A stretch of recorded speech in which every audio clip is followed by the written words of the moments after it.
तो चलिए भारतीय इतिहास के एक ऐसे अध्याय की बात करते हैं जहां एक दौर खत्म हो रहा था और दूसरा शुरू।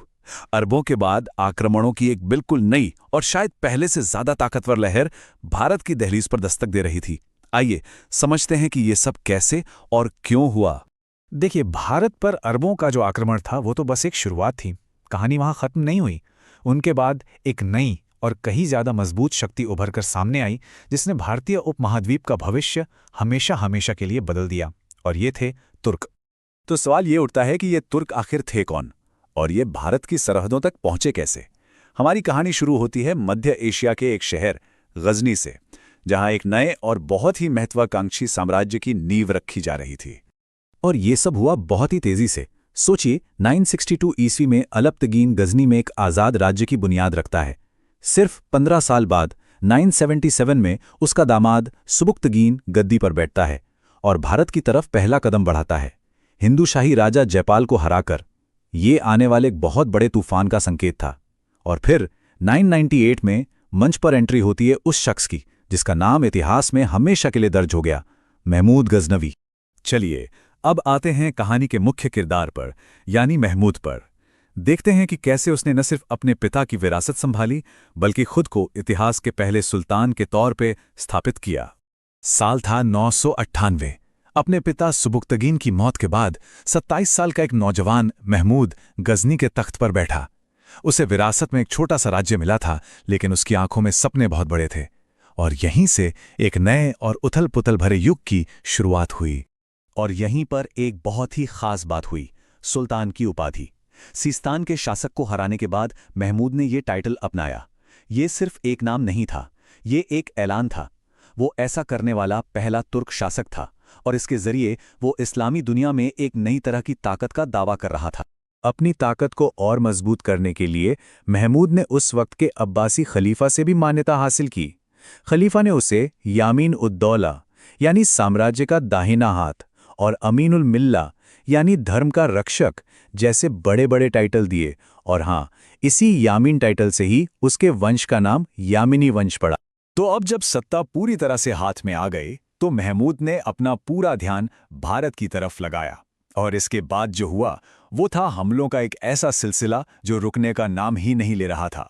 साल 1000 ईस्वी, ये वो साल था जब महमूद ने पहली बार भारत की जमीन पर हमला किया। उस वक्त शायद ही किसी ने सोचा होगा कि ये अगले 27 सालों तक चलने वाले विनाशकारी हमलों की एक बहुत लंबी कड़ी की सिर्फ पहली किश्त थी। 17, ये नंबर अपने आप में एक पूरी कहानी है। महमूद गजनवी ने भारत पर एक दो बार नहीं बल्कि पूरे 17 बार हमला किया। जरा सोचिए, ये उसके इरादों की मजबूती और लगातार कोशिश को दिखाता है। ये एक बहुत लंबा और थका देने वाला सिलसिला था। इन हमलों का एक खास पैटर्न था। महमूद ने जिहाद के नारे का इस्तेमाल करके अपने हमलों को एक धार्मिक रंग दिया और खुद को बुत शिकन यानी मूर्तियां तोड़ने वाला कहलवाया। उसकी पहली बड़ी जीत 1001 में राजा जयपाल के खिलाफ हुई, लेकिन असली और निर्णायक लड़ाई हुई 1008-9 में वहिंद में, जिसने उस इलाके के शक्तिशाली हिंदू शाही राजवंश की कमर ही तोड़कर रख दी। इन हमलों का भारतीय राजाओं पर कितना गहरा असर पड़ा, इसका सबसे दर्दनाक उदाहरण है राजा जयपाल। महमूद से हार का अपमान वो बर्दाश्त नहीं कर पाए और उन्होंने जलती चिता में कूदकर अपनी जान दे दी। ये कहानी सिर्फ हार जीत की नहीं है बल्कि उस दौर के गहरे जख्मों की भी है। लेकिन महमूद के अभियानों का सबसे बड़ा निशाना अभी बाकी था। तो चलिए अब उसके सबसे बदनाम हमले पर चलते हैं और साथ ही उसके शासन के एक ऐसे पहलू पर भी नजर डालते हैं जिसके बारे में कम लोग जानते हैं, कला और ज्ञान। महमूद ने जो खुद को बुत शिकन यानी मूर्ति तोड़ने वाला कहा था, वो सिर्फ एक टाइटल नहीं था। अब हम देखेंगे कि कैसे उसने इस नाम को अपने सबसे मशहूर और सबसे विनाशकारी अभियान में सच करके दिखाया। साल 1025, ये महमूद के सभी हमलों में सबसे ज्यादा बदनाम है। वो अपनी विशाल फौज लेकर गुजरात के बेहद अमीर सोमनाथ मंदिर पर टूट पड़ा। यहां उसने अपनी बुत शिकन की उपाधि को सही साबित किया, मंदिर की बेहिसाब दौलत लूटी और मूर्तियों को तोड़ डाला। इसे उसके भारतीय अभियानों का सबसे काला अध्याय माना जाता है। और फिर 17 हमलों का ये लंबा सिलसिला आखिरकार 1027 ईस्वी में खत्म हुआ, जब उसने अपना आखिरी हमला सिंध के जाटों पर किया। तो इन सब का असल मकसद क्या था? क्या ये सिर्फ धर्म के लिए था? नहीं। जैसा कि ये स्लाइड साफ बताती है, महमूद का असली और मुख्य उद्देश्य था दौलत। भारत का अपार धन ही उसके इन लगातार हमलों की सबसे बड़ी वजह था। लेकिन यहीं पर कहानी में एक बड़ा विरोधाभास देखने को मिलता है। एक तरफ वो बुतशिकन था, लुटेरा था, तो दूसरी तरफ वो कला और ज्ञान का सम्मान भी करता था।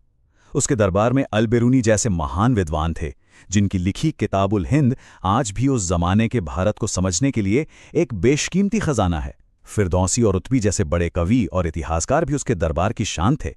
ये महमूद के किरदार का एक बहुत ही उलझा हुआ पहलू है।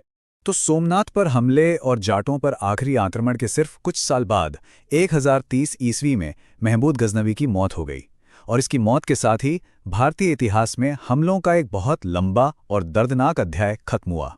तो ये तो साफ है कि महमूद का मुख्य उद्देश्य दौलत लूटना था, लेकिन सवाल ये उठता है कि क्या उसके इन 17 हमलों का असर सिर्फ लूटी हुई दौलत तक ही सिमट कर रह गया, या फिर उसने अनजाने में ही भारत में आने वाले बड़े राजनीतिक और सांस्कृतिक बदलावों के लिए दरवाजे खोल दिए थे? ये एक ऐसा सवाल है जिसका जवाब आज भी इतिहास में गूंजता है।